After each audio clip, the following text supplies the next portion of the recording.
Baik, Assalamualaikum warahmatullahi wabarakatuh.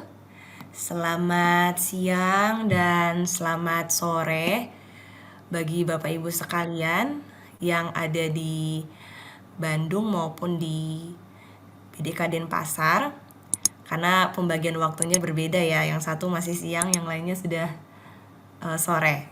Nah, saya ikut tim Denpasar karena saya saat ini ada di Makassar, Bapak Ibu. Sebelum kita mulai materi kita untuk videografi, perkenankan saya memperkenalkan diri Bapak Ibu. Ya, Bapak Ibu bisa lihat data diri saya di screen. Nama saya Teofani Nur Samudrayanti Hutagaol. Tapi Bapak Ibu bisa panggil saya Tenti supaya lebih simple. Saya milenial Bapak Ibu.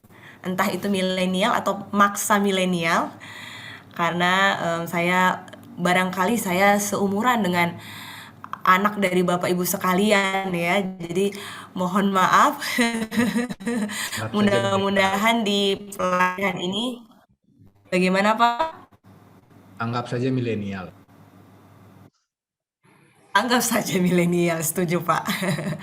Jadi mudah-mudahan di pelatihan kali ini kita bisa saling berbagi satu sama lain. Saya percaya ini barangkali beberapa di antara kita ini bukan pelatihan videografi pertama ya. Bahkan mungkin nanti pas saya jadi kaget sendiri nih lihat Bapak Ibu yang udah punya YouTube channel. Nah, jadi saya di sini bukan berarti saya yang paling jago ya Bapak Ibu, tapi berharap kita semua bisa saling eh, berbagi satu sama lain pengalaman kita. Berharap lewat pelatihan ini Bapak Ibu bisa diperlengkapi agar lebih produktif lagi di satuan kerja masing-masing. Nah, selanjutnya kita akan sama-sama lewat pelatihan ini Bapak Ibu. Topik-topik yang akan kita terima pada saat ini adalah berkaitan dengan karir, proses bisnis, keterampilan, dan mindset videographer. Lalu kita juga akan ketahui bersama soft skill yang perlu dimiliki seorang videographer ya. Kalau kita yang menjadi content creatornya ya kita disebut videographer. Kita juga akan tahu sebentar apa saja karakteristik dari setiap media digital, format video. Kita nanti juga akan belajar seperti apa sih Bapak Ibu posisi, kemudian pergerakan kamera. Jadi video kita nggak jadi video monoton yang cuma ambil gambar dari depan gitu ya, tapi kita bisa ngerti gimana angle-angle yang bagus supaya video kita barangkali lebih dramatis atau lebih kekinian, lebih kreatif ya Bapak Ibu. Sebentar kita akan kupas sama-sama. Kemudian kita juga akan ketahui shot dan komposisi dalam sinematografi. Nah, saat ini saya mau bertanya sama Bapak Ibu. Kira-kira apa sih yang menjadi motivasi kita ikut pelatihan ini Bapak Ibu? Apakah iseng-iseng berhadiah? Saya mau saya mau dengar dong suaranya Bapak Ibu ya, biar saya nggak bersolok karir di sini. Coba saya tanya Pak Wahyu deh. Pak Wahyu tadi yang pertama join di Zoom meeting, kalau saya tidak salah. Pak, motivasinya apa nih Pak? Apakah Bapak sudah punya YouTube channel, videonya barangkali udah ada banyak nih Pak? Saya nambah nambah ilmu aja. Nambah ilmu. Sebenarnya saya Betul. pernah lihat Ibu di channelnya BDK Makassar ya. Oh iya, betul Pak. Betul. Karena saya orang Makassar, jadi pasti di BDK Makassar. Kalau nyasar di BDK Bandung itu mungkin salah lihat Pak. Ya, kemarin soalnya Baik. saya lihat di YouTube-nya Ada jadi yang jadi, lain? jadi host soalnya. Betul Pak, betul. Apakah sudah di-like Pak video kami? Sudah, sudah. Oke, aman. Terima kasih, Pak. Nah, kalau versinya Pak Wahyu nih, Bapak Ibu nambah ilmu. Entah ilmu apa, ya, ilmu tenaga dalam ya, Bapak Ibu ya. Yang lain barangkali Ibu, ini Ibu Israwati deh yang lagi open cam. Nih, Ibu Oh iya ikut Mbak, pelatihan makasih apakah? Mbak. Iya, Bu, sama-sama. Ini ini pertama kali saya ikut pelatihan yang seperti inilah gitu, buta sekali rasanya. Ingin belajar dan terus belajar. Itu aja Baik, Bu. saya, biar saya bisa dari siswa-siswi Ya, saya nanti apa yang sudah saya terima dari sini. siap, Bu. Siap, Bu. Besar harapan kami juga supaya setelah pelatihan ini Ibu Israwati nanti jadi lebih canggih dari sebelumnya, Bu. Amin. Bagi Ya, baik. ilmunya yang Nah, Bapak Ibu sebentar. Bagaimana, Bu? Mohon maaf. bagi ilmunya Mbak ya. Siap, Bu. Nah, Bapak Ibu, em, sebentar setelah kelas ini Bapak Ibu bisa cek di B-Learning. Saya sudah cantumkan tugas kita hari ini. Nanti Bapak Ibu bisa mengutarakan di tugas tersebut apa yang menjadi tujuan, bagaimana videografi ini bisa diaplikasikan dalam pekerjaan kita. Saya juga mau tahu, penasaran gitu Bapak Ibu, supaya kita bisa menolong kita supaya kita lebih fokus lagi ya. Kita bisa konsen dalam mengikuti pelatihan kita selama 5 hari ke depan Bapak Ibu. Saya yakin Bapak Ibu bisa mengikutinya. Nah, selanjutnya adalah manfaat videografi untuk karir kita saat ini. Nah, Bapak Ibu, ini akan sangat menolong dimanapun divisi kita. Saya sendiri pun sangat terbantu dengan videografi ya Bapak Ibu ya. Misalnya kalau saya yakin Bapak Ibu di sini beragam divisi. Misalnya rekan-rekan yang di kepegawaian, karena saya juga baru aja PNS Bapak Ibu. Jadi pas CPNS kemarin barangkali di satuan kerja kita ada yang kebanjiran pegawai baru 20 orang, barangkali bakalan repot kalau Bapak Ibu mesti jelasin satu persatu, misalnya cara bikin kartu pegawai Bapak Ibu ya. 20 orang datang ke Bapak Ibu tanya caranya, aduh bisa jontor juga tuh bibir menjelaskan ya dari hulu ke hilir. Tapi kalau kita bisa memanfaatkan videografi ini, kelas videografi ini dengan menggunakan aplikasi pembuatan video, kita bisa jelaskan cara membuat kartu pegawai. Nanti kalau videonya sudah selesai, Bapak Ibu tinggal kirimin ke 20 orang pegawai baru itu. Jadi bibir kita aman ya Bapak Ibu ya untuk menjelaskan, hemat suara. Lagian juga saya percaya setiap kita tidak hanya ngurusin pegawai baru, apalagi bagian kepegawaian punya banyak tanggung jawab. Jadi ya ini akan sangat menolong. Belum lagi bagian humas atau bagian apa lagi nih Bapak? Widya Iswara ini sangat menolong nih. Kalau Widya Iswara dalam proses pelatihan kita bisa pakai ini untuk menjadi media pembelajaran kita. Dan biasanya yang visual tuh jauh lebih nyantol di kepala ya Bapak Ibu dibanding hanya sekedar teks saja. Selanjutnya, inilah konten Bapak Ibu. Jenis-jenis konten itu ada berupa gambar, kemudian ada juga audio dan juga tulisan. Penggabungan dari unsur-unsur ini itulah yang disebut dengan video. Kalau video, kalau kita udah bilang filenya namanya video, pasti di dalamnya itu ada gambar yang bergerak, ada unsur suaranya, ada unsur tulisannya Bapak Ibu. Dan untuk membuat video itu ternyata kita cukup punya beberapa hal. Yang pertama itu nggak perlu punya kamera yang mahal Bapak Ibu, jangan khawatir. Karena ternyata dengan smartphone kita pun kita bisa produksi video. Ya, kita kan bersyukur nih zaman sekarang ya, kayaknya handphone Bapak Ibu udah nggak ada yang pakai tombol, semuanya touchscreen Bapak Ibu. Jadi ya udah bisa selain menelpon, kirim pesan, kita juga bisa ambil gambar maupun video. Jadi dengan smartphone kita sudah bisa melakukan video production. Selain smartphone, jaringan internet juga diperlukan, karena kalau nanti di hari kemudian kita akan mempelajari aplikasi pengeditan video Bapak Ibu, nanti kita pakai VN itu gratis dan juga kita nggak perlu takut ada watermarknya Kayak beberapa waktu lalu saya ada di PDWK di wilayah Bulukumba di Sulawesi Selatan. Agak kesulitan karena kita pakai aplikasinya, oh saya jadi lupa ya aplikasinya ya. Nah, aplikasi itu kasihan banget karena peserta sudah dengan semangat mengedit, tahu-taunya di akhir video bahkan dari awal sudah ada tulisan Filmora. Nah, aplikasinya namanya Filmora Bapak Ibu.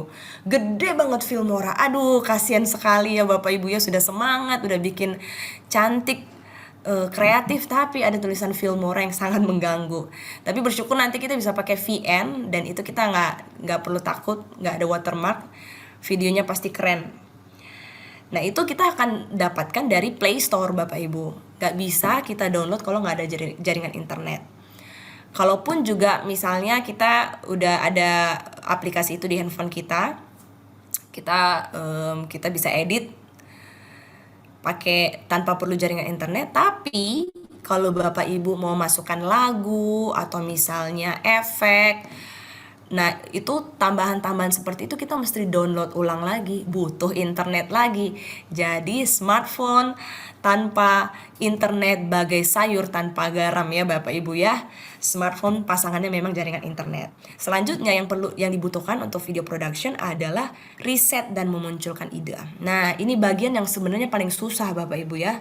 Kadang-kadang kita sudah punya peralatannya, sudah ada fasilitasnya, giliran mau bikin kita bingung, ini mau ngapain nih, mau bikin video apa. Nah, riset ini diperlukan. Bapak Ibu bisa lihat isu yang terjadi di sekeliling kita, bisa juga lihat permasalahan apa yang ada, sehingga kita tahu, oh solusinya seperti ini. Misalnya permasalahan tentang promosi pelatihan, kayak di BDK Makassar Bapak Ibu, setiap kali musim pelatihan kita sebisa mungkin promosi, posting info ke grup-grup yang ada. Nah, masalahnya adalah kita butuh peserta untuk pelatihan. Kita bisa karena masalahnya kita udah ketahui, ini bagian riset nih ya Bapak Ibu. Masalahnya udah kita ketahui, kita udah bisa pikirkan nih video jenis apa yang akan kita bikin. Kira-kira video jenis apa Bapak Ibu? Apakah company profile? Video pembelajaran. Video pembelajaran menurut Ibu Israwati. Nah, dalam hal ini kita perlu bikin video promosi Bapak Ibu. Gimana caranya kita membuat video yang persuasif untuk mengajak seluruh peserta, seluruh guru-guru madrasah di wilayah kami, Sulawesi Selatan, Barat, Tenggara, untuk akses info mengenai pelatihan dan segera daftar menjadi peserta pelatihan. Tujuannya seperti itu. Jadi perlu kita lakukan riset terlebih dahulu untuk memunculkan ide-ide apa yang akan kita tuangkan di video kita nanti. Nah, tadi smartphone kita perlukan, jaringan internet, kemudian melakukan riset dan memunculkan ide. Selanjutnya adalah kemampuan komunikasi yang baik. Bapak Ibu sekalian, ini juga perlu kita perhatikan. Dari pilihan kata-kata kita, itu akan memberikan efek yang berbeda kepada setiap orang. Kalau kata-kata kita kurang sopan, barangkali yang ada kira-kira viewersnya ngapain tuh Bapak Ibu kalau baca kata-kata yang kurang sopan? Mungkin udah marah duluan ya. Udah marah, udah ngamuk ntar. Udah ngamuk, udah komplain. Iya, kalau kata-katanya salah ejaan juga pasti udah diketawain duluan. Viewers akan merasa kayaknya kurang profesional deh BDK ini. Masa penulisannya salah satu huruf atau kurang satu huruf gitu ya. Jadi kita perlu memperhatikan redaksinya, kata-kata yang kita cantumkan dalam video kita. Alangkah baiknya Bapak Ibu untuk sering-sering melihat video yang ada di YouTube barangkali atau di TikTok, supaya kita bisa tahu kata-kata yang tepat untuk lewat kata-kata tersebut kita bisa menghasilkan action dari viewers yang menonton. Kita rindu ada feedback dari video yang kita produksi. Jadi perlu ada kemampuan komunikasi yang baik. Lalu kita juga membutuhkan tools video editing dan memahami penggunaannya. Ini akan kita pelajari nanti ya Bapak Ibu. Di aplikasi video nanti Bapak Ibu akan lihat berbagai macam tools. Ada cut, ada trim, ada effect, ada sound. Itu semuanya ada fungsinya supaya video yang dibuat itu bisa jadi video yang kreatif, Bapak Ibu. Jadi tools-tools itu akan kita butuhkan untuk memproduksi sebuah video yang baik, sebuah video yang sesuai dengan kebutuhan kita. Kemudian yang terakhir, kalau kita semua sudah siap segala instrumen ini, sudah ada idenya seperti apa konsep video kita, toolsnya juga sudah ada. Kalau videonya kita buat, kemudian ditinggalkan di handphone, jadi koleksi di galeri, itu tidak akan pernah menghasilkan feedback, Bapak Ibu. Tentu kita butuh bantuan sosial media untuk menolong kita menyebarkan video yang kita buat. Nah, nanti juga kita akan pelajari nih karakteristik dari setiap sosial media supaya kita tahu di platform mana yang akan kita pakai untuk mengupload video-video kita. Karena kita berharap dari video-video ini, seperti yang saya katakan tadi, ada feedback ya Bapak Ibu, ada respon dari viewer, dari audiens kita.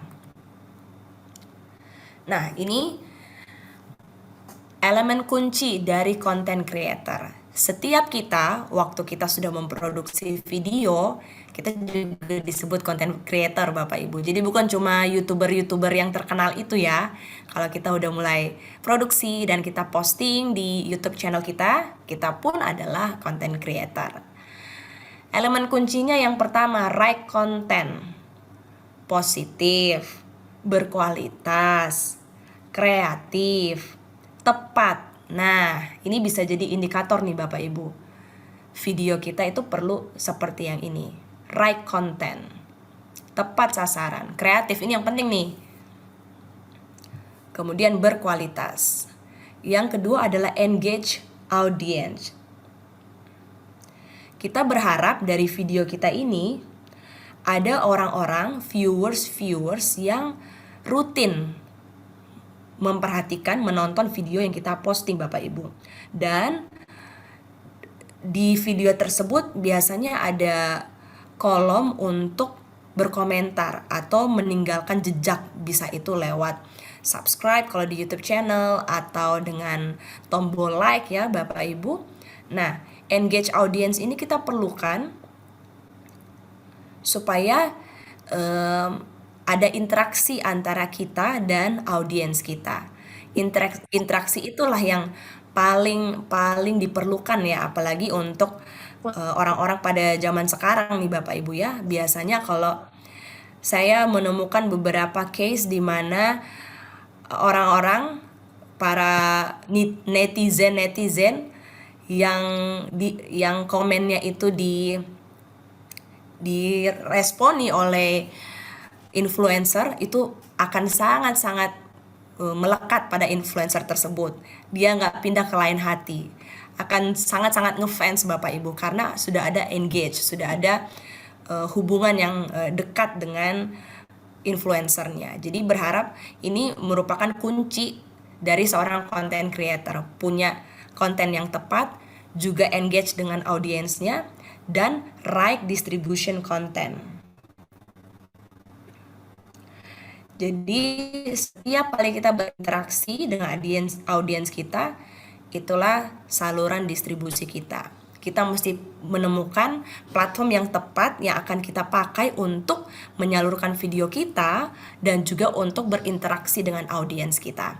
Mungkin dalam beberapa waktu ke depan nanti, waktu Bapak Ibu mulai upload video dan rutin posting video, Bapak Ibu barangkali akan meraba-raba di sosial media mana nih ya yang audiensnya paling aktif gitu ya.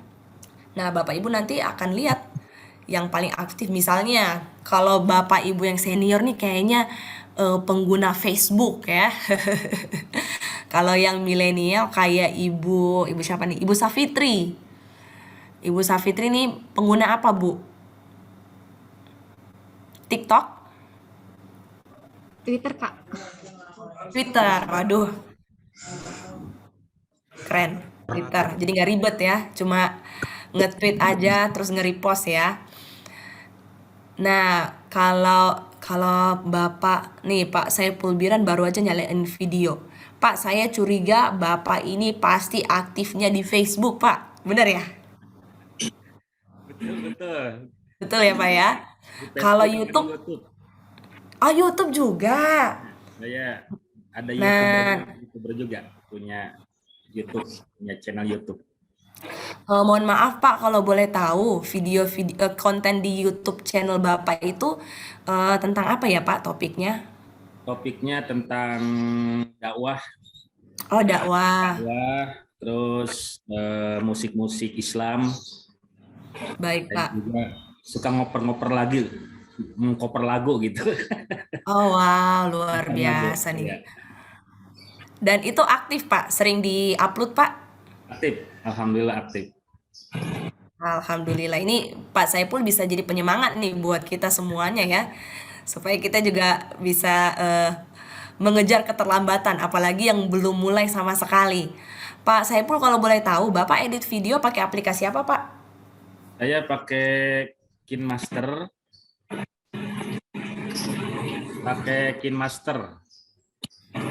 Berarti di video Bapak ada watermarknya KineMaster ya Pak ya? Ya, KineMaster, terus kadang saya pakai Canva juga. Canva. Canva, ya, pakai Canva.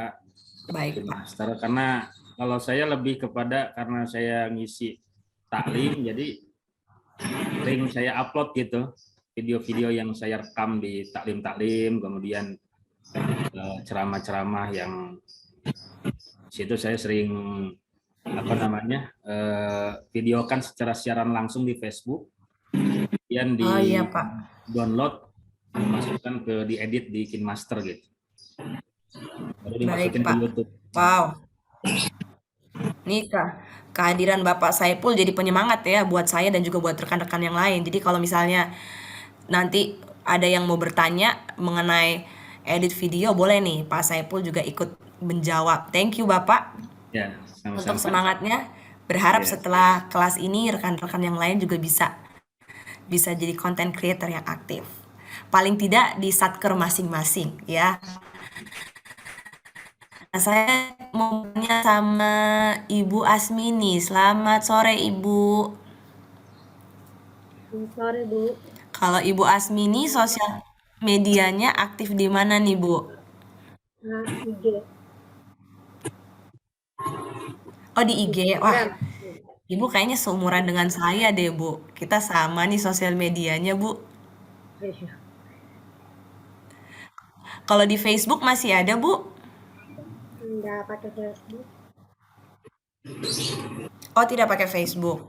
Nah, postingan Ibu Asmini di IG apakah semuanya berupa foto atau ada juga yang video Bu?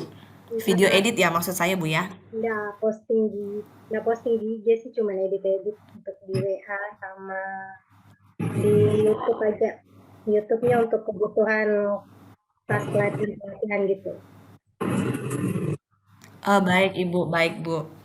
Nah, jadi selain Pak Saipul, ternyata Bu Asmini juga aktif nih ya untuk upload konten di YouTube. Waduh, saya jadi semangat nih. Ternyata banyak yang sudah memulai bahkan secara konsisten mengupload video.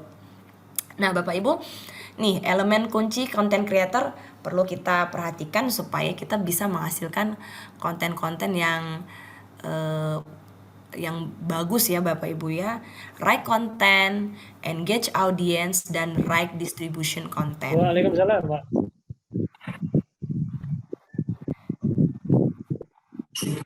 Nah, selanjutnya perlu kita perhatikan untuk berkarir menjadi seorang content creator. Saya menemukan banyak sekali Bapak Ibu case di mana orang-orang yang harus fokus di bidang ini, mereka dengan terpaksa harus resign dari pekerjaannya yang office hour Bapak Ibu ya, karena sesungguhnya memang membuat konten itu sebuah pekerjaan yang menguras waktu, menguras konsentrasi Bapak Ibu. Nanti sebentar kita akan belajar bahwa ternyata proses pembuatan video itu tidak sesimpel yang kita bayangkan. Sudah pamit. Sudah pamitan. Kalau misalnya kita cuma mau buat video untuk posting status aja, mungkin mudah ya Bapak Ibu ya. Tapi kalau kita mau produksi video yang di dalamnya itu ada pesan khusus yang kita mau sampaikan, aduh itu cukup ribet. Kita perlu bikin konsep dulu. Tadi di awal slide di presentasinya itu dikatakan kita perlu research terlebih dahulu.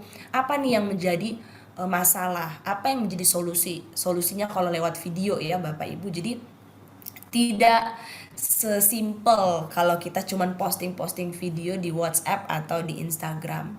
Kalau kita mau produksi konten, kita perlu research, kita butuh waktu dan rasa-rasanya kalau kita mau jadi content creator supaya kaya raya dalam waktu singkat, karena kita lihat Atta Halilintar barangkali ya Bapak Ibu ya.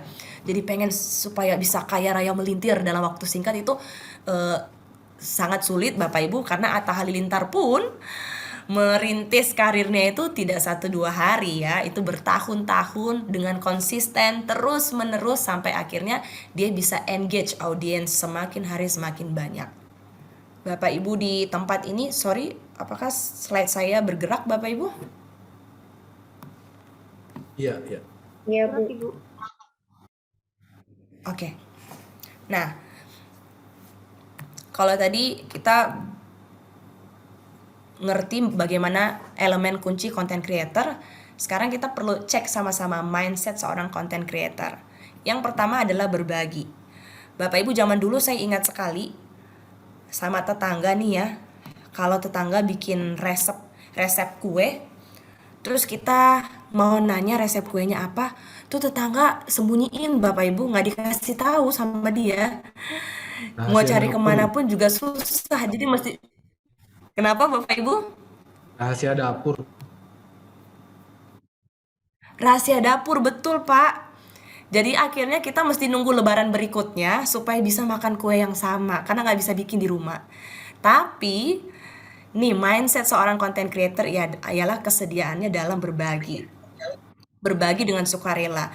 Karena semakin banyak kita berbagi, semakin banyak kita terima manfaat juga. Kita bisa punya engage audience, dan kalau itu terus-menerus dilakukan, subscriber kita nambah, audiens kita nambah, yang like juga nambah, otomatis kita bisa punya profit ya.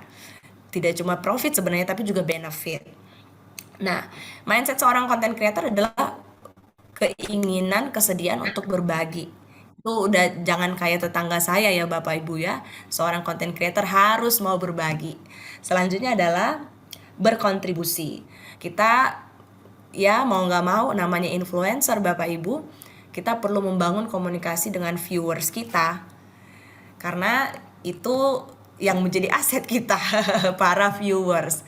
Di YouTube channel, di Instagram, di Facebook, saya melihat logaritmanya kalau di Instagram Bapak Ibu, bila ada seseorang yang tag akun kita untuk sebuah postingan, lalu kita repost lagi postingan tersebut, maka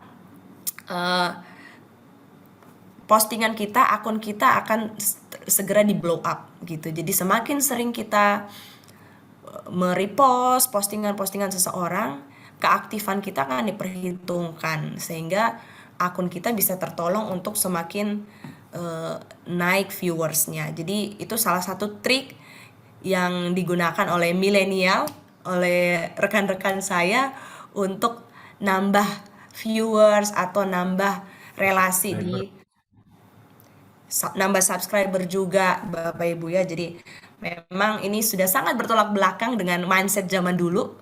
Kita mesti bersedia berbagi, harus juga berkontribusi.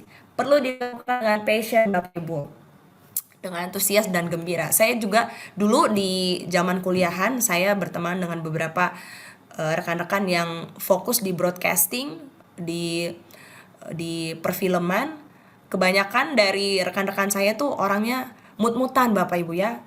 Mereka kalau mau melakukan sesuatu tunggu sampai moodnya ada gitu. Biasanya mereka bikin moodnya itu mesti pakai kopi hitam, kemudian mesti tengah malam. Kalau pagi-pagi biasanya konsennya tidak setajam kalau malam hari gitu.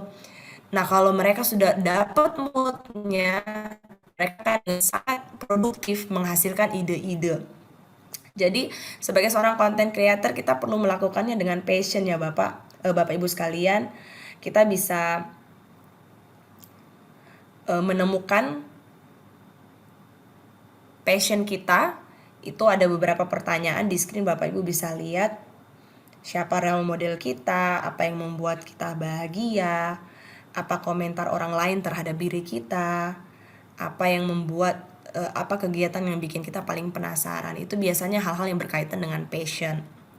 Kita bikin video harus dengan passion. Oleh karena itu, temukanlah topik-topik yang sesuai dengan passion kita. Karena kan di YouTube kalau Bapak Ibu lihat video-video ada macam-macam ya.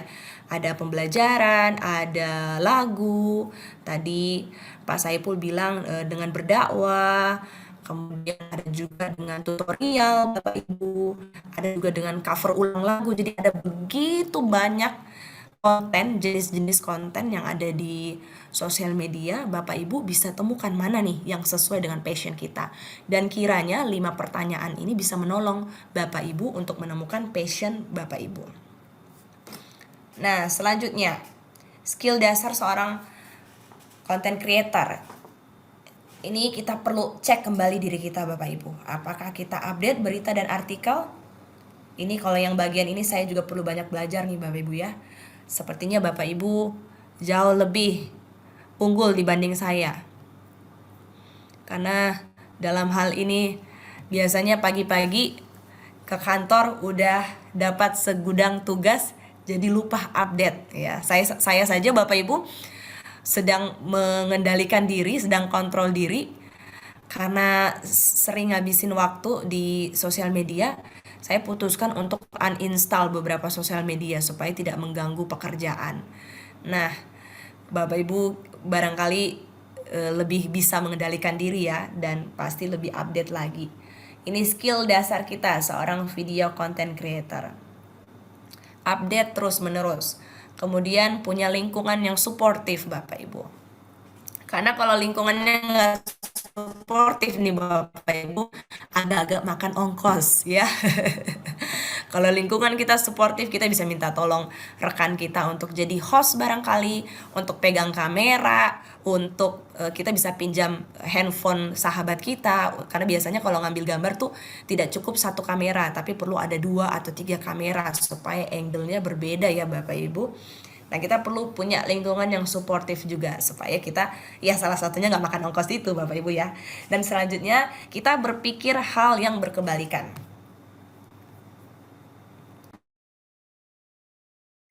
Nah, ini kalau berkebalikan ini biasanya hal-hal yang out of the box. Saya ingat beberapa waktu yang lalu Bapak Ibu, seorang teman datang sama saya terus bilang, "Saya punya bisnis yang bagus buat kamu. Kamu mau tahu nggak kira-kira ini akan berhasil, kamu pasti kaya raya." Saya penasaran, saya bilang, "Ide bisnisnya apa tuh bro?" Kata dia gini, "Bikin kios pisang goreng di bawah menara Eiffel." Nah Bapak Ibu, itu mikirin izinnya aja udah repot ya Bapak Ibu ya, apalagi modal-modal yang lainnya. Tapi ya begitulah, itu salah satu contoh out of the box.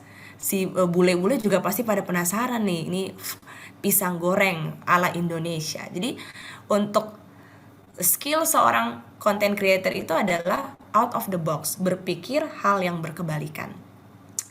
Dan jangan lupa memperkaya referensi tayangan kita dengan menonton beberapa channel-channel yang ada, supaya kita bisa tahu beberapa varian. Dari situ juga kita bisa menggali dan menemukan apa yang menjadi passion kita. Selain dari 2 hal tadi, ada juga mengenai syuting Bapak Ibu. Di dalam syuting ini kita perlu yakin sama diri kita sendiri. Gimana caranya kita yakin? Ya dengan persiapan yang matang. Kalau persiapan kita nggak matang, otomatis kita nggak pede. Tapi kalau kita udah bikin storyboard, kita udah research, kita sudah temukan konsep videonya seperti apa, instrumennya sudah ada, toolsnya sudah ada, orang-orangnya ada, kita pasti percaya diri. Jadi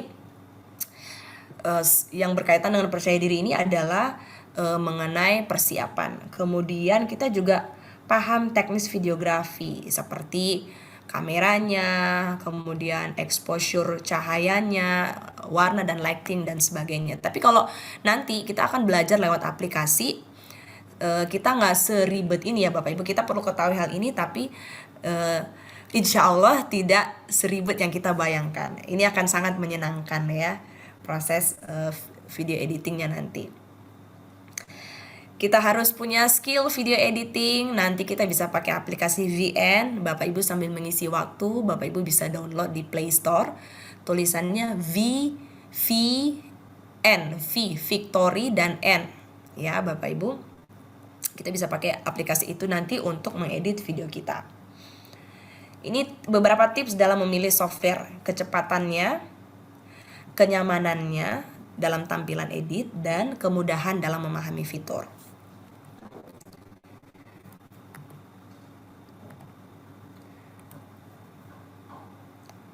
Untuk sosial media, bagaimana Pak? Bisa diulang aplikasinya, nama aplikasinya. Oh, VN Pak, saya ketik di chat room ya Pak ya, supaya Bapak Ibu bisa segera download VN. Ini gratis Pak. Dan nanti Bapak kalau selama ini pakai KineMaster ada watermarknya, di VN tidak ada watermark Pak. Jadi ini aplikasinya keren nih. Untuk sosial media, kita perlu skill untuk uploading. Dalam hal ini kita perlu rutin Bapak Ibu. Kalau cuma 1-2 kali, kita akan sangat sulit punya banyak viewers. Tapi kalau kita rutin, misalnya seminggu sekali, atau seminggu 2 kali, atau barangkali 2 minggu 1 kali, no problem. Yang penting itu secara konsisten kita lakukan terus-menerus. Selanjutnya adalah get traffic.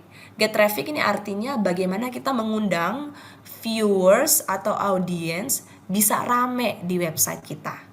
Website atau Facebook atau Instagram, ada banyak cara supaya ada traffic. Traffic itu macet.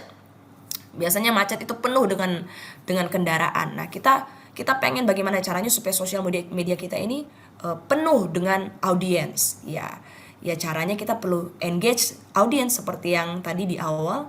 Kita perlu engage, bangun komunikasi dengan audience kita. Ini uploading, get traffic, dan get engagement. Ini dibahas sekali lagi tentang engagement. Jadi engagement itu penting. Bagaimana caranya? Ya dengan interaksi. Interaksi secara konsisten dengan viewers kita. Menjadi seorang content creator betul-betul membutuhkan waktu dan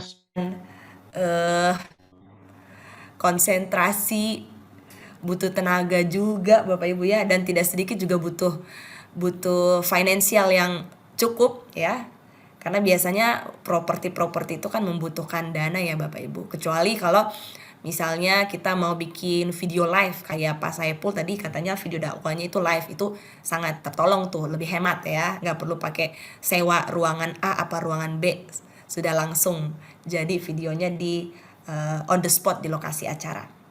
Nah, soft skill seorang video content creator. Yang pertama self management. Di dalamnya itu mengenai pengaturan waktu, pengaturan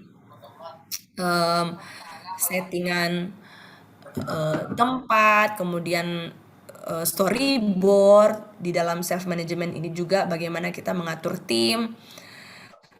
Selanjutnya adalah creative thinking. Kita bisa memicu creative thinking kita ini salah satunya dengan memperbanyak referensi-referensi video yang ada. Dengan begitu kita bisa lihat contoh-contoh sehingga memancing kita untuk menemukan ide-ide yang lain ya dari video-video yang kita saksikan. Kemudian komunikasi, seperti yang saya bilang tadi, komunikasi sangat penting Bapak Ibu. Lewat narasi-narasi, redaksi yang ada dari komunikasi ini menjadi penentu untuk kita dapat feedback dari audiens kita. Ada juga negosiasi, ada juga people management. Nah, people management ini bagaimana kita mengarahkan orang-orang, mengarahkan tindakan mereka supaya mereka bisa produktif. Mengarahkan audiens kita mengarahkan viewers kita supaya mereka bisa responsif ya, apa video yang kita upload mereka bisa langsung respon, entah itu dengan memberikan komen atau membagikan link video kita di sosial media mereka. Jadi kita perlu punya kemampuan-kemampuan ini sebagai seorang video content creator. Nah, nanti kita akan sama-sama belajar juga Bapak Ibu bagaimana untuk bekerja sama dengan brand. Jadi ada email pitching, itu menjadi tugas besok ya. Di email pitching itu kita memberikan penawaran sama perusahaan atau sama kantor tentang video-video yang akan kita produksi. Kita akan jelaskan secara detail videonya itu bentukannya seperti apa, terus ada berapa video yang akan kita buat, durasinya bagaimana, tujuannya apa. Jadi kita menawarkan nih sama kantor tersebut, saya mau bikin video nih buat kantor Bapak Ibu, mau nggak dibantu company profile kah, atau video promosi acara gitu. Jadi besok di email pitching kita akan coba bikin kerjasama dengan brand. Di sini di poin-poin ini dibahas mengenai sopan santun, juga menggunakan pertanyaan terbuka dan memahami kebutuhan calon partner kita. Jadi kalau kita sudah tahu perusahaan apa yang akan kita tuju, kita ngerti isu apa yang ada di situ, masalah yang sedang mereka hadapi.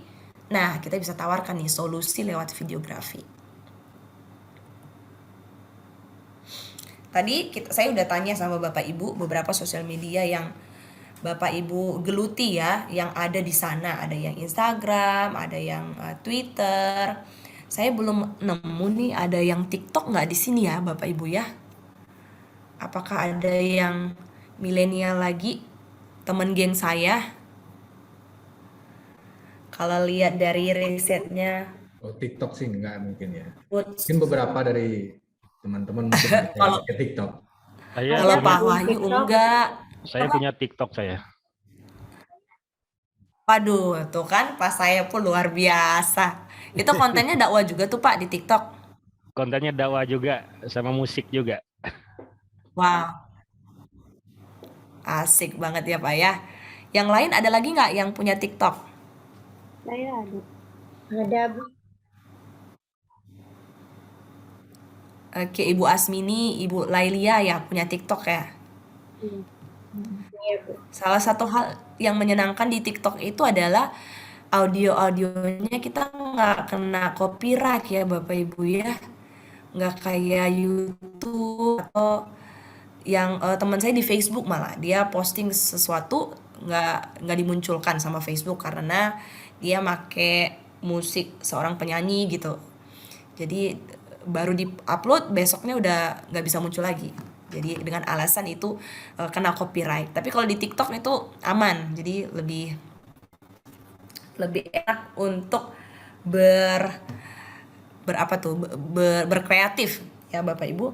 Nah, kalau kita lihat dari risetnya Hootsuite nih, ternyata persentase pengguna internet usia 16 sampai 64 tahun Bapak Ibu itu yang paling banyak di WhatsApp, menyusul Instagram.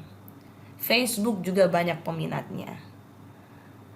Ini WeChat sama Douyin ini kayaknya dari Cina. TikTok juga dari Cina. Twitter tadi Ibu Lailia ya yang punya Twitter ya, yang masih aktif di Twitter. Ada FB Messenger, yang terakhir ada Discord. Saya nggak pernah nih Bapak Ibu. Kalau di Pinterest udah pernah, Line, Telegram juga udah, QQ juga saya belum, Snapchat dulu pernah populer, sekarang sudah mulai sudah tidak banyak peminatnya kalau di Indonesia ya.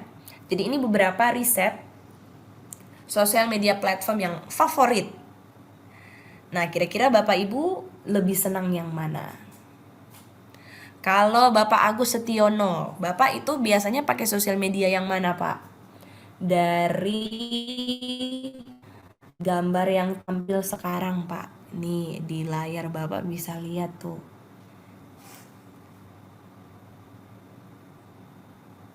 Apakah Instagram, Pak? Instagram. Kalau Instagram Bapak ada ya. Facebook masih aman, Pak? Secara pakai Facebook, Mbak. Masih pakai Facebook. Instagram, Telegram, Gitu. Oh, Telegram. Nonton gratis ya Telegram ya, Pak? Ya, enggak juga sih. Iya. Kok bisa beralih ke Telegram, Pak? Bukannya sekarang WhatsApp yang paling populer? Ya, WhatsApp juga. Cuma Mm-mm. kalau WhatsApp itu kan terbatas. Oh ya, untuk mendistribusi file ya, Pak ya. Di Telegram bisa lebih besar ukurannya. Ya, kalau Telegram kan walaupun kita terlambat bisa mengikuti gitu. Betul, Pak. Baik, jadi itu alasannya sampai punya Telegram juga ya, Pak ya. Makasih, Pak Agus. Selanjutnya Pak Riki. Kalau Pak Riki Sunaria, ini Bapak lagi on cam, saya lihat nih, Pak. Siap. Bapak pakai sosial media yang mana, Pak? Banyak sih. Dari WhatsApp Aduh, make, Facebook make, Twitter cuma punya akunnya aja, Instagram juga cuma punya akunnya aja, tapi jarang main. jadi Sama hampir semua ada Telegram. ya, Pak ya. Cuma ada yang rutin, ada yang udah Iya, yang rutin sih Facebook, nggak di maintain. WhatsApp sama Telegram. Baik, Pak. Terima kasih Pak Riki. Nanti itu bisa digunakan Siap, untuk mendistribusi video-video yang Bapak edit. siap. Ditunggu nih. Sangat menanti tutorial tentang VN ini karena sempat pernah ngeliat gitu Gampang, Pak. kelebihannya. Kalau Filmora Bapak sudah pernah pakai belum? Pernah film Nah, orang, kemudian KineMaster? KineMaster pernah. Oke, Banyak sih. nanti Cuma nggak menguasai fitur ini jadi ganti-ganti, gonta-ganti. iya, Pak. Nanti VN lebih simpel sih, Pak. Dan lagi yang paling senengnya adalah VN nggak pakai watermark. Jadi jangan takut, video kita tetap bersih dan oke. Iya, sama anak-anak juga ngajarkan pakai VN Pak, sama AI apa ya? AI apa itu namanya? Yang bisa buat jedak-jeduk keren juga ngajarin. Kayaknya nanti kita bikin sesi sendiri nih, Pak, untuk aplikasi yang Bapak Pasti. bilang tadi.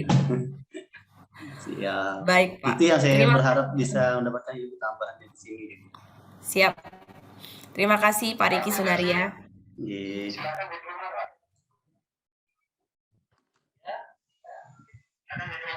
Ada tulisan Aceh nggak ada cuy ini.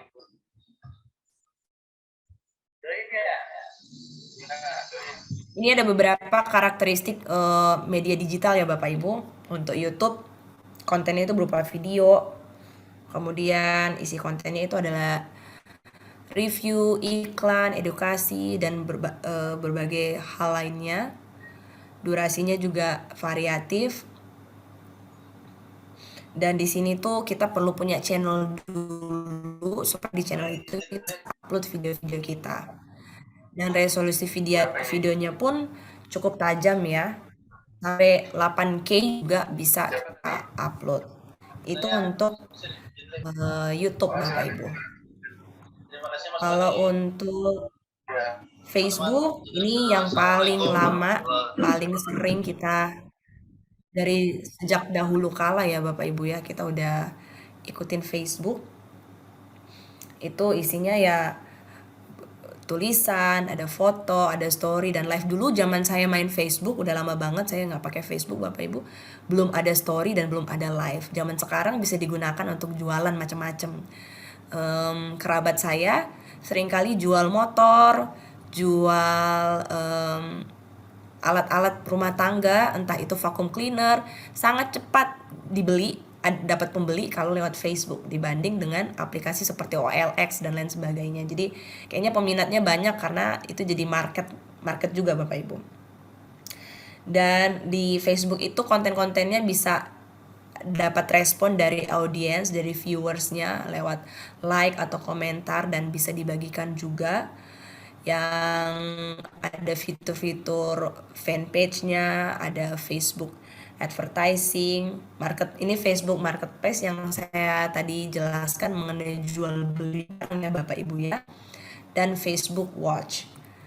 Selanjutnya, selain daripada YouTube dan juga Facebook, karakteristik media sosial lainnya yaitu Instagram.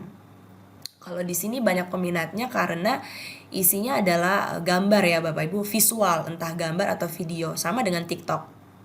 Ada Reels, ada IGTV juga. Dan di sini interaksinya viewers itu bisa lewat like, komentar, dan bisa juga dibagikan di sosial media yang lainnya.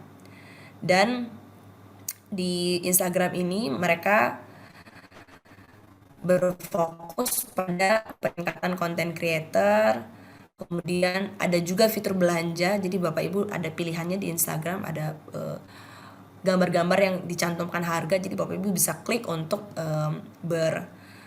berkomunikasi dengan penjualnya dan ada transaksi. Dan di Instagram juga kita bisa berkirim pesan. Bahkan sekarang ini di Instagram pun kita bisa phone call, bahkan video call Bapak Ibu. Selanjutnya selain Instagram ada TikTok. Ini yang paling banyak peminatnya. Video-video yang ada di TikTok juga durasinya sangat singkat. Jadi informasi yang diberikan kurang lengkap ya Bapak Ibu.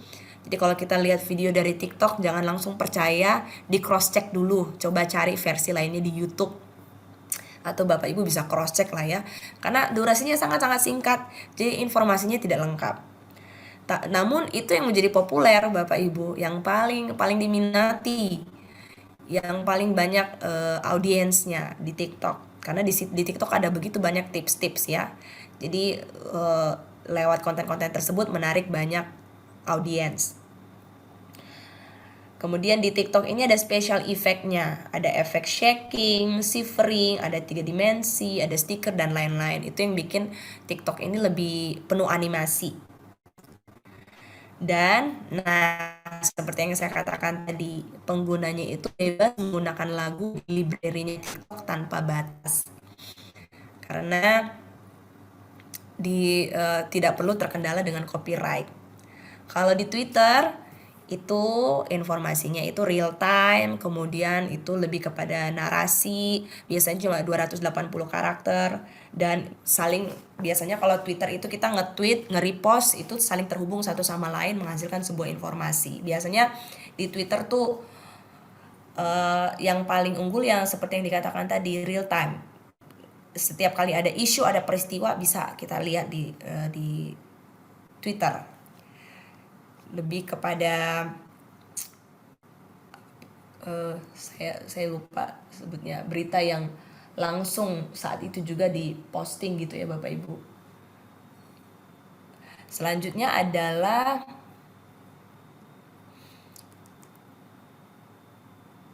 ini untuk Instagram. Strategi pemasarannya Bapak Ibu bisa screenshot juga. Ada nanti di B-learning kita, Bapak Ibu bisa cek. Itu untuk Instagram, ini ada berbagai promosi, ada potensial hashtag. Jadi di Instagram itu Bapak Ibu, kalau kita mau menggait viewers, di postingan kita perlu ada hashtagnya. Nah, lewat hashtag itu kita akan terkoneksi dengan orang-orang yang memiliki minat. Misalnya postingan kita tentang destinasi wisata. Kita posting sebuah tempat wisata di Bali, di Pulau Bali barangkali. Itu tempat wisata yang belum dieksplor sama siapapun. Nah, kita pengen sebarin info ini ke sebanyak-banyaknya orang. Jangan lupa untuk cantumkan hashtag destinasi wisata misalnya. Tambah lagi hashtag wisata Bali. Tambah lagi hashtag liburan Bali, tambah lagi hashtag, pokoknya sebanyak-banyaknya hashtag. Tidak sedikit, tidak jarang orang-orang Bapak Ibu yang mereka tuh bisa punya pembeli, bisa punya klien dari sosial media akibat dari hashtag ini. Jadi semakin banyak hashtagnya, semakin besar peluang untuk ketemu dengan customer. Jadi Bapak Ibu yang pengen punya viewers atau audiens yang aktif, yang responsif, itu jangan lupa cantumkan hashtagnya. Untuk di YouTube yang perlu kita perhatikan adalah judul video kita. Judulnya A, isi videonya B, jadi nggak nyambung sama sekali. Tapi justru memang judul-judul video ini yang sangat menolong untuk kita bisa persuasif ya di YouTube. Kemudian thumbnailnya juga, thumbnail itu adalah gambar tampilan depan. Jadi waktu kita buka videonya ada foto di depan yang jadi thumbnail yang akan menyimpulkan atau menggambarkan seperti apa sih video ini. Selanjutnya channel description, itu juga kita perlu menemukan redaksi yang tepat supaya menarik perhatian audiens. Dan call to action. Call to action ini kalau misalnya kita lihat YouTuber biasanya dia bilang gini Bapak Ibu, kalau belum mulai atau baru mulai video dia pasti bilang jangan lupa like, comment, and subscribe. Itu call to action. Kita memanggil supaya viewers kita bisa memberikan tindakan, entah itu subscribe atau like. Strategi pemasaran di YouTube itu selain daripada call to action ada juga share to social media yang lain. Jadi waktu video kita di YouTube sudah dirilis, sudah terupload, silakan Bapak Ibu copy linknya dan sebarkan di WhatsApp, sebarkan di Instagram, sebarkan di Facebook, sebarkan di Telegram, sehingga orang-orang bisa segera klik link tersebut dan terhubung dengan video kita. Dan salah satu trik pemasaran itu adalah YouTuber collaboration. Makanya tidak jarang kita lihat di YouTube Bapak Ibu, para YouTuber itu berkolaborasi. Raffi Ahmad berkolaborasi dengan Atta Halilintar misalnya. Atau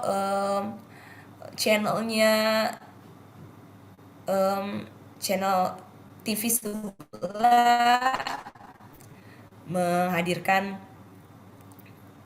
narasumber, misalnya narasumbernya si artis A. Nah, artis A ini para followersnya otomatis akan buka video tersebut, walaupun itu bukan video dari channel artis A. Videonya mungkin dari channelnya Bapak Agus barangkali, atau channelnya Bapak Apip barangkali ya, ada mengundang sebuah tokoh masyarakat. Misalnya mengundang Mbak Najwa Shihab deh. Otomatis para viewers akan singgah ke channelnya Pak Agus. Karena di sana ada Mbak Najwa. Walaupun itu bukan channelnya Mbak Najwa, itu channelnya Pak Agus. Tapi karena di sana ada Mbak Najwa, jadinya viewersnya Mbak Najwa pasti singgah ke channelnya Pak Agus. Itu yang disebut YouTuber collaboration. Jadi dengan kita semakin sering collab, besar kemungkinan untuk kita bisa punya banyak viewers. Nah, kita masuk sekarang di dasar format video Bapak Ibu. Sebelum saya membahas hal ini, apakah Bapak Ibu ada yang mau berbagi pengalaman? Karena tadi saya udah menjelaskan beberapa hal tentang strategi pemasaran sosial media, kemudian juga karakteristik sosial media, lalu ada beberapa elemen kunci dari seorang content creator. Nah, saya rindu nih dengar dari Bapak Ibu pengalaman, khususnya bagi yang sudah punya channel atau sudah sering bikin konten, pengalaman mengenai sosial media yang ada. Apakah ada Bapak Ibu yang mau berbagi, bukan tentang editing ya Bapak Ibu ya, tentang karakteristik sosial media ini. Mungkin ada Bapak Ibu yang punya pengalaman berbagi di suatu platform, lalu tiba-tiba kebanjiran viewers, atau barangkali justru kena masalah. Silakan Bapak Ibu, apakah ada yang mau berbagi? Ya, silakan Pak. Oh ya, terima kasih atas waktunya. Sebenarnya saya punya akun YouTube, terus Iya, Pak. pernah posting iseng-iseng tentang kegunaan sebuah benda, tapi saya menjerumuskan niat hati biar lucu aja. Ternyata yang komen pada haters, tapi yang lihat sudah 1000. Gitu ya Pak ya, banyak viewersnya tapi hater semua ya Pak ya. Iya, tapi yang lihat banyak, makanya pada heran yang komen ini tutorial menjerumuskan, tapi yang nonton kok banyak gitu. Ya, itu salah satu trik untuk menambah viewers Pak. Tapi bagaimana Pak dengan hati Bapak, apakah siap dengan kata-katanya haters Pak? Biasanya Udah sangat-sangat siap, menyakitkan. emang tutorialnya ngawur, jadi saya menerima kesalahan saya. Baik Pak, entah ini tips and trick atau nasihat buat kita semua ya Bapak Ibu ya. Kalau mau punya banyak viewers bisa nyontek caranya Pak Sofil. Terima kasih Pak sudah berbagi. Nah Bapak Ibu, saya beri kesempatan bagi Bapak Ibu sekalian. Ini juga supaya grup kita rame ya. Jadi mungkin rekan-rekan yang belum masuk ini 25 akun. Padahal sebenarnya di data yang saya terima ada 37 akun mestinya yang join. Tapi nggak apa-apa, kita mau banjirin WhatsApp grup. Silakan Bapak Ibu klik, silakan posting nama sosial media kita, misalnya yang mau bagiin Instagramnya silakan tulis Instagramnya, yang mau bagiin YouTube channelnya Pak Saipul saya tunggu ya linknya di WhatsApp group. Kemudian yang mau bagiin Facebooknya silakan Bapak Ibu supaya WhatsApp group kita rame, jadi ting tong silakan, kita mau komporin nih yang belum masuk. Saya kasih waktu, saya juga mau mengetik di grup. Semenit deh Bapak Ibu ya untuk kita bagiin akun kita di grup. Kalau saya di YouTube sih nggak terlalu aktif tuh, karena mainnya sekarang yang short, bukan video panjang tapi short main. Oh, video short Pak. Ya short, jadi pendek-pendek, paling maksimal 1 menit. Jadi biasanya yang apa yang saya posting di Instagram, maksudnya Instagram Reel, yang saya lebih banyak main Reels sekarang, Reels Instagram. Apa yang saya posting di Instagram, beberapa saya posting juga di YouTube. Baik Pak. Jadi berarti yang mesti Pak Wahyu bagiin di grup kita adalah akun Instagram Pak Wahyu. Ya. Karena YouTube-nya kalau video-video yang panjang saya uploadnya karena saya juga pegang podcastnya BDK Denpasar, jadi banyak video yang saya upload di BDK Denpasar. Oh gitu ya Pak. Ya. Bukan di channel pribadi Pak. Bukan, karena kaitannya dengan kerjaan. Oke deh. Kalau yang video pribadi malah lebih agak nyeleneh. Itu mirip kayak Pak Sofil kayaknya Pak ya. Nanti bisa mengundang haters itu Pak. Ya, kalau saya lebih ke cuap-cuapnya, bukan ke ya agak-agak nyinyir dikit lah. Nyinyir. Apakah Bapak pemimpin para haters Pak? Barangkali semua haters di Indonesia, netizen kita terinspirasi dari Pak Wahyu. Mungkin saya hatersnya para haters gitu. Oh, haters. Waduh luar biasa nih Pak, saya baru ketemu lagi bahasa baru ya. Haters para haters. Ya jadi saling benci gitu kan. Waduh, gawat Pak. Oke, ini siapa nih yang sudah? Nah, Pak Saipul udah nih. Aduh, mantap. Siapa lagi nih yang belum bagiin sosial medianya di grup Pak biar rame? Ibu, siapa? Ini ada Ibu Nur Mulyati. Selamat sore Ibu. Tadi Ibu on cam sih, tapi sekarang udah dimatiin lagi kameranya ya. Saya bagikan YouTube kantor boleh? Silakan Pak, silakan Pak. Nanti saya singgah di channelnya BDK Denpasar Pak. Iya. Bu Nur Mulyati, Bu, sosial media Ibu apa tuh Bu? Facebook? Facebook punya, YouTube punya. Kebetulan YouTube kita pakai untuk kemarin kan di BDK Denpasar sering kita ikut pelatihan-pelatihan kayak gitu. Sama sering untuk ini. Waktu pembelajaran daring kemarin kita kirim video pembelajaran ke siswa aja. Begitu Bu. Nah, mantap nih Ibu udah punya YouTube channel. Ibu kalau edit video pakai aplikasi apa Bu? Kalau waktu untuk ini terakhir itu pakai Bandicam sama apa yang satunya? Camtasia. Aduh, asik juga ya Ibu punya aplikasi. Nanti aku cek deh Bu. Biar bisa. Tinggal KineMaster aja terakhir saya punya. Iya Bu. Nanti kita akan belajar sama-sama pakai VN ya Bu. VN tuh nggak ada watermarknya Bu. Kalau KineMaster biasanya ada kan tulisan KineMasternya. Iya Bu. Nah Bu, mohon kesediaannya Ibu bisa posting di grup sosial medianya. Oke. Iya. Nanti yang lain bisa mengunjungi sosial media Ibu biar kita saling silaturahmi di dunia maya ya Bapak Ibu sekalian. Tapi kita kalau Facebook biasanya untuk Baik. promo-promo tempat instansi aja biasanya. Gitu. Jadi bukan Facebook pribadi Ibu Nur Mulyati.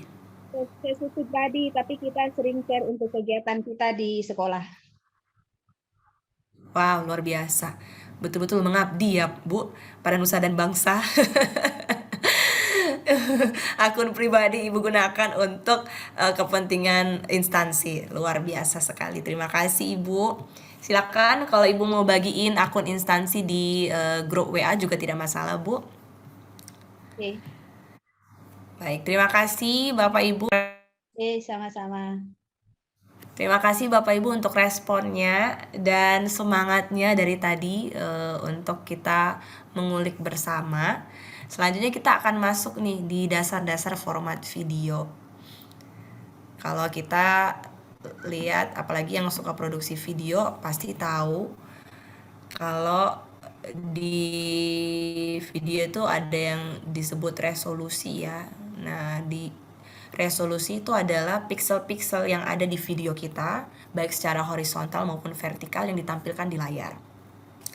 Ada beberapa mode, ini kalau di layar kita lihat ada 7 Bapak Ibu, dari 640 sampai dengan 8K ya. Ada istilah 4K.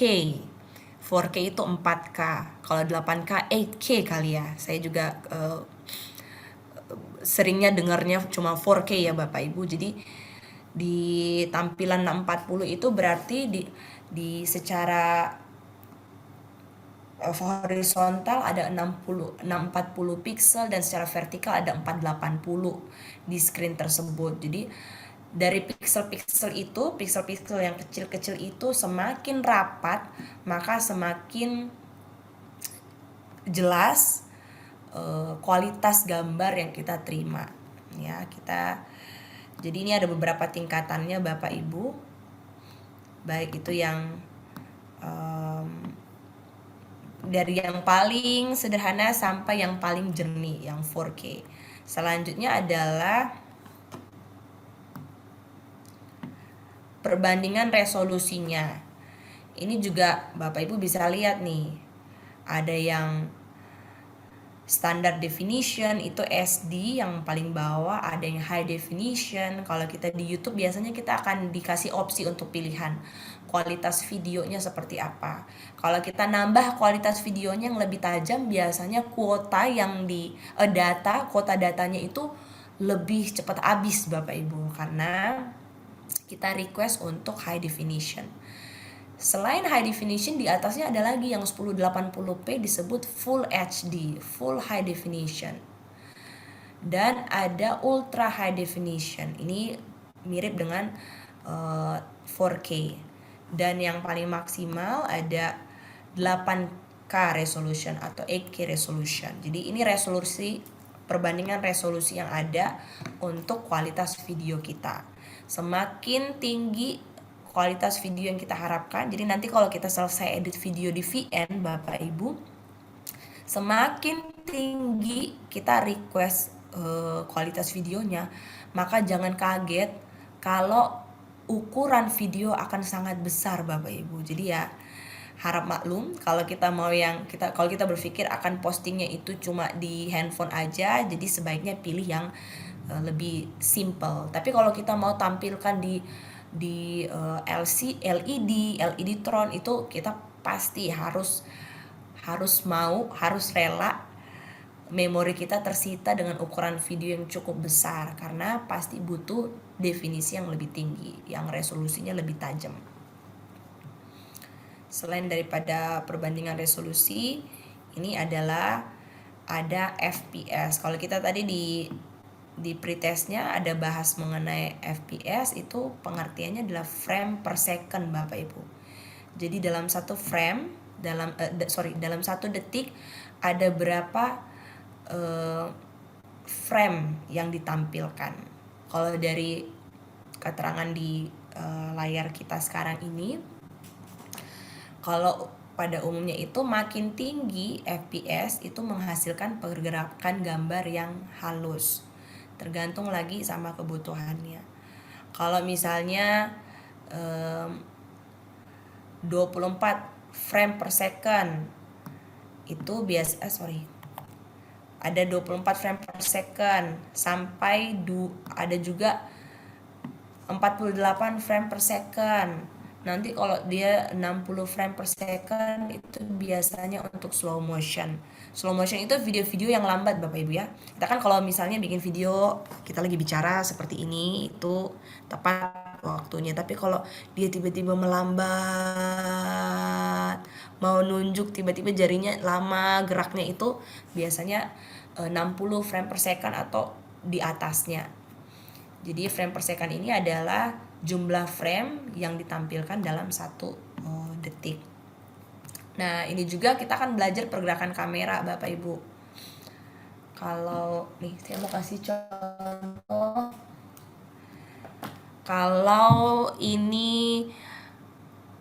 Kalau kita mau ambil kamera dengan cara tilt up atau tilt down, itu posisi kameranya seperti ini Bapak Ibu. Ini kalau dia tilt up artinya ini kamera kita itu dari posisi standar ke atas. Jadi dia naik ke atas. Misalnya kita mau tag video ruangan ya. Jadi kita masuk dengan tampilan ruangan, lalu kita mau menuju ke langit-langit ruangan, ke plafon. Jadi dia mengarah ke atas seperti ini. Itu untuk tilt up. Sedangkan kebalikannya tilt down, kalau kita mengarah ke bawah, kameranya mengarah ke bawah, itu tilt down Bapak Ibu. Jadi tilt up itu mengarah ke atas seperti ini. Kemudian kalau tilt down itu dia pengambilan gambar mengarah ke bawah. Ya biasanya mungkin, contohnya baru aja kemarin saya bikin video, Bapak Ibu mau ucapin terima kasih karena saya dapat sepatu baru dari keluarga. Jadinya yang ngambil gambar itu dia mesti melakukan tilt down. Karena dia ngambil wajah saya dulu, lalu video gambar sepatu saya. Karena sepatunya yang menjadi video tersebut, mau ngasih video ucapan. Tilt up begini ke atas, kemudian down itu ke bawah. Selain tilt up, tilt down, ada dolly in, dolly out itu adalah dia kalau misalnya kita ngambil gambar Bapak Ibu, lalu kita semakin maju ke depan, itu dolly out. Kalau kita mundur ke belakang, biasanya kalau kita pakai tripod ya Bapak Ibu ya, maju ke depan itu dolly in. Lalu kita mundur ke belakang, itu dolly out. Tilt down, ada dolly in, ada dolly out. Ada lagi pan right. Pan right itu adalah kamera kita mengarah begini, miring ke sebelah kanan. Itu right. Jadi posisi kita nggak berubah, cuma kameranya aja mengikuti objek kita. Kemudian pan left sama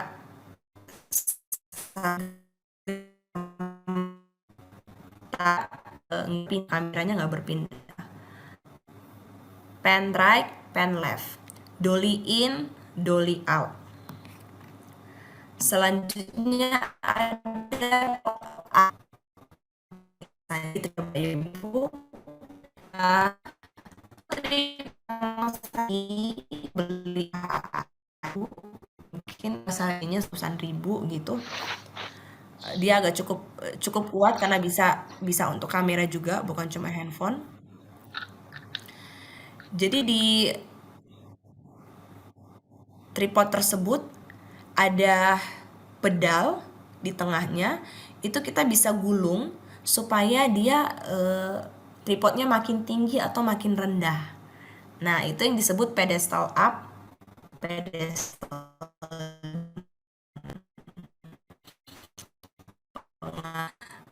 left. Nah, ini Bapak Ibu, kalau misalnya nih ada yang lari, ada diop.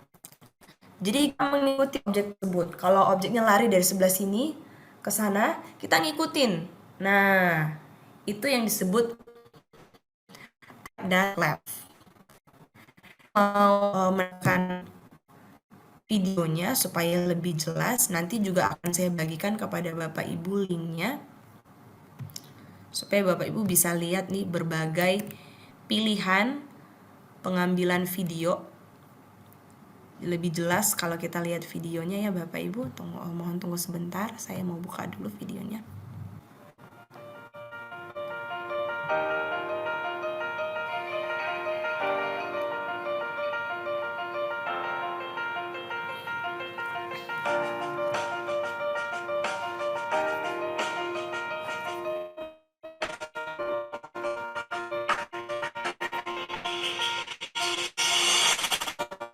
Putus.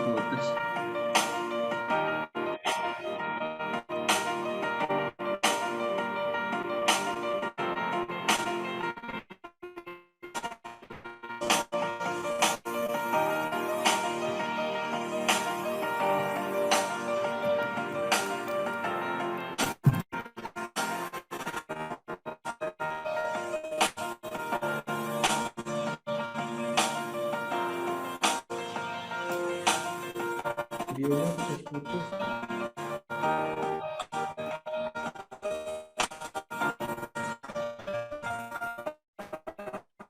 Suaranya putus-putus, Bu.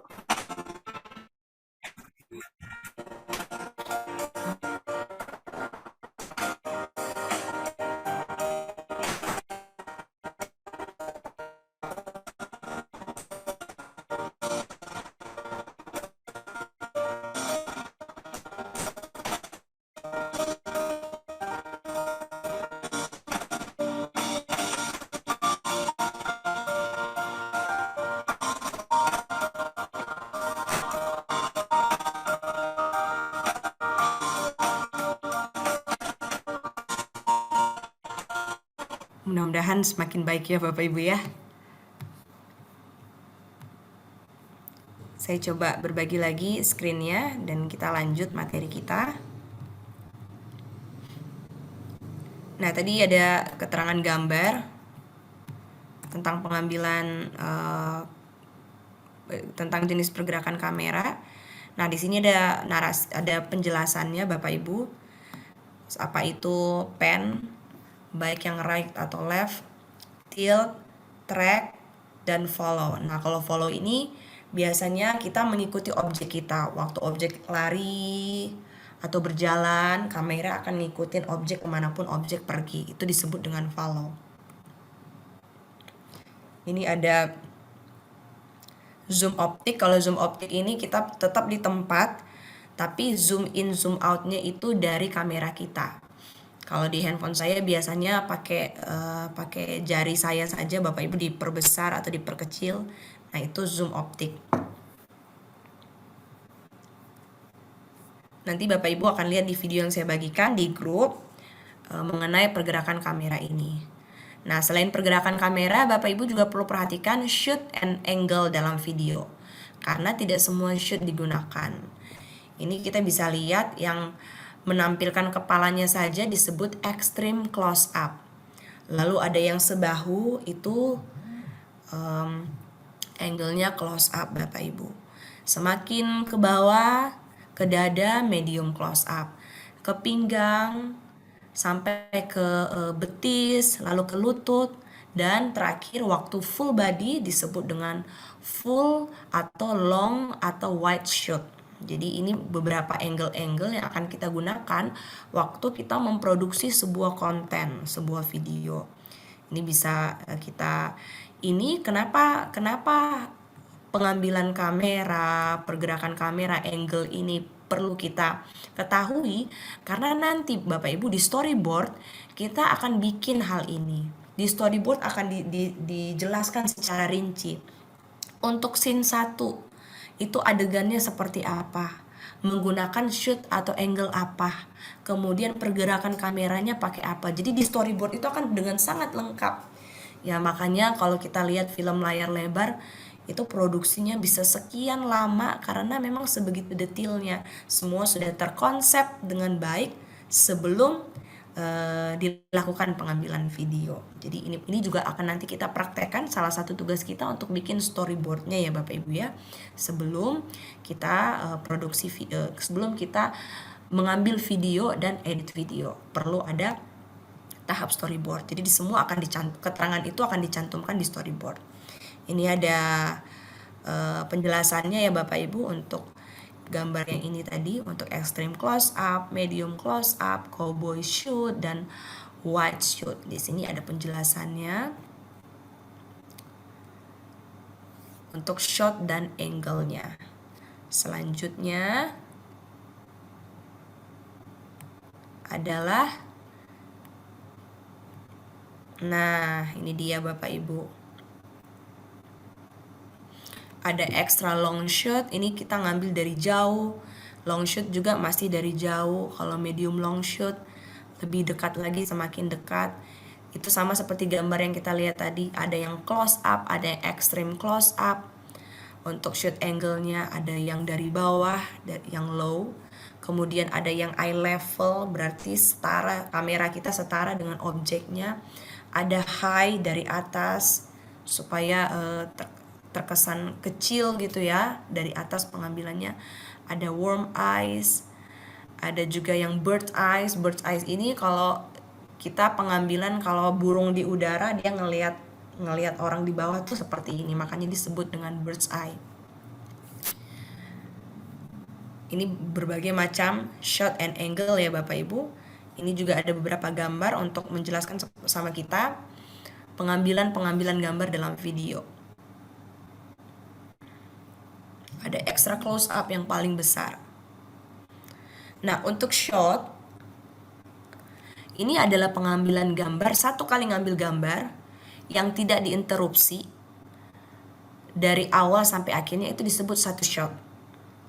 Kalau satu scene itu adalah sebuah adegan kejadian di mana hal itu berlangsung. Jadi satu scene, satu rangkaian shot di lokasi yang sama. Kalau satu sequence itu artinya rangkaian scene atau shot-shot yang settingannya di beberapa tempat. Nah, jadi perbedaannya adalah shoot itu satu kali ngambil gambar itu disebut shoot Bapak Ibu. Kalau scene adalah pengambilan gambar di lokasi yang sama ya, walaupun berkali-kali di lokasi yang sama, itu satu scene.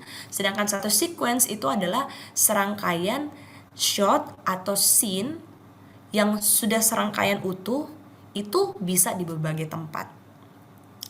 Dan untuk komposisinya ini kita bisa lihat, jadi di kamera itu kita supaya menghasilkan gambar yang bagus, yang baik Bapak Ibu, kita juga kita bisa dibantu dengan garis grid ini ya, 2 garis mendatar dan 2 garis yang berdiri. Nah, ini disebut dengan rod atau rule of third. Jadi kita bagi layar dengan garis vertikal dan horizontal ini supaya posisinya itu baik Bapak Ibu. Nah, untuk headroom itu adalah ruang yang ada di atas kepalanya objek, seperti yang berpakaian merah ini. Headroom itu adalah space, ruang yang ada di atas kepala wanita ini Bapak Ibu, itu disebut headroom. Sedangkan untuk looking room artinya, coba Bapak Ibu lihat gambar pria dan wanita yang menggunakan baju kuning dan merah ini, mereka menunjuk ke arah sebelah kiri. Jadi arah sebelah kiri space yang kosong ini disebut dengan looking room. Ini looking room. Kalau headroom adalah ruang di atas kepala. Kemudian kalau looking room ini adalah ruang di samping yang kosong, yang tidak diisi oleh objek apapun. Kalau ada juga yang disebut walking room. Nah, ini walking room Bapak Ibu. Bapak Ibu lihat gambar yang di bawah ada 3 orang berjalan. Nah, tanda panah ini menandakan walking room. Kalau wanita yang pakai kacamata ini Bapak Ibu,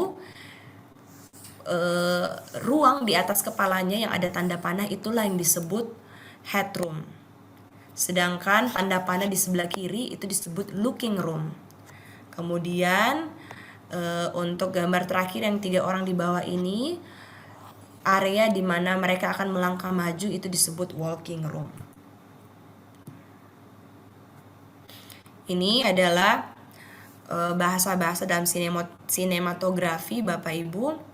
Di jenis-jenis dasar film itu ada jenis dokumenter, ada juga yang naratif, ada yang instruksional dan eksperimental.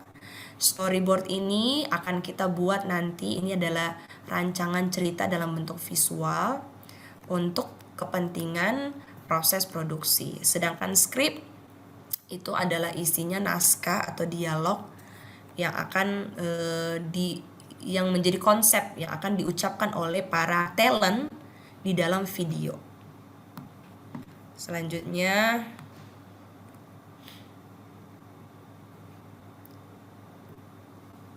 nih, treatment itu adalah naskah tanpa dialog yang isinya itu penjelasan tentang video yang akan kita buat Bapak Ibu. Seperti karangan bebas ya, jadi beberapa paragraf saja yang menjelaskan video kita. Nah, ini juga yang terakhir ini tentang garis imajiner. Jadi Bapak Ibu ada batasan yang tidak bisa dilewati oleh kameramen yang disebut oleh garis imajiner atau garis hayal. Ini posisi kamera diharapkan seperti gambar ini posisi kamera tidak bisa melewati garis imajiner. Kenapa seperti itu? Supaya video yang dihasilkan, supaya talent dan juga rangkaian cerita dan properti yang ingin diambil oleh video bisa masuk dalam frame tersebut. Kalau sampai melewati garis imajiner, maka tidak bisa menghasilkan komposisi video yang baik Bapak Ibu. Jadi garis imajiner ini diketahui oleh semua videografer, ini merupakan garis batasan untuk pengambilan gambar. Nah, itu tadi Bapak Ibu penjelasan mengenai materi videografi kita untuk hari ini. Bapak Ibu sebentar di B-Learning, Bapak Ibu bisa melihat ada tugas yang akan saya berikan. Batas waktu pengumpulannya itu sampai jam 18 WIB dan 19 WITA. Bapak Ibu berharap bisa mengisi pertanyaan-pertanyaan yang diberikan di kolom-kolom tersebut, dan nanti setelah diisi Bapak Ibu bisa kumpulkan. Nah, sebelum kita masuk kepada edit video dan juga produksi video besok hari, Bapak Ibu, kiranya materi hari ini bisa menolong kita mengenali dunia videografi ini sedikit demi sedikit ya Bapak Ibu ya. Jadi kita bisa tahu tentang pengambilan kamera, posisi gambar sebagai seorang content creator, apa elemen-elemen kunci yang perlu kita perhatikan supaya konten kita jadi konten yang bagus. Kemudian juga kita bisa kenali apa yang menjadi passion kita sehingga konten-konten kita itu sesuai dengan apa yang kita senangi, dan juga bisa berharap sih ya Bapak Ibu dari konten yang kita hasilkan ini kita bisa memancing, jadi kita bisa men-trigger viewers kita, audiens kita untuk memberikan respon. Itu yang paling penting, itu yang paling diingini oleh semua content creator. Ada feedback, ada timbal balik dari viewers kita, dari audiens kita, sehingga bisa mendukung kita, memotivasi kita untuk terus menghasilkan konten-konten yang terbaru dan lebih baik lagi. Nah, baik Bapak Ibu, untuk materi pertama kita sudah disampaikan. Bila ada Bapak Ibu yang mau menyampaikan sesuatu perihal dengan materi hari ini, saya persilakan Bapak Ibu, ada yang mau sharing atau mau menambahkan sesuai dengan pengalaman Bapak Ibu sekalian. Oke, kalau tidak ada, kita akan kembali lagi besok Bapak Ibu. Kita udah kurang lebih 2 jam ya kita bersama-sama pada sore hari ini, siang ke sore hari ini. Terima kasih untuk semangatnya. Terima kasih Bapak Ibu yang sudah berpartisipasi. Berharap semangatnya terus ada sampai hari terakhir supaya bisa memproduksi video Bu konten. Teopani, saya mau usul. Silakan Pak. Kalau bisa setiap hari penyampaiannya link ke YouTube biar kami yang ketinggalan bisa mengikuti. Saran-saran saja. Baik Pak Apip, biasanya memang panitia menyiapkan link untuk rekaman, nanti disampaikan di grup bersamaan dengan passwordnya, jadi Bapak bisa akses langsung. Terima kasih Pak Apip. Oh, ini record Zoom-nya berarti ya? Iya Pak, betul Pak. Oh, baik. Terima Iya, kasih Pak. Bu. Terima kasih.